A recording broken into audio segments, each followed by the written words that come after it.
নিজের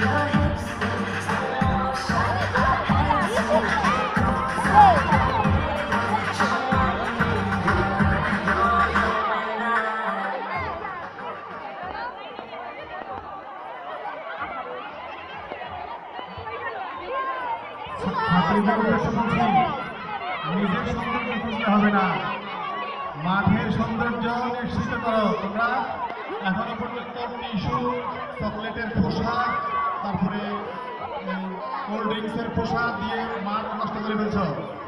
এগুলি তুলে হাতে নাও, এই বাস্কেটের মধ্যে রাখো, নতুন করে করবে না। সব কিছু সুন্দর লাগবে, নিজে সুন্দর থাকলেই হবে না, মাঠ সুন্দর রাখতে হবে।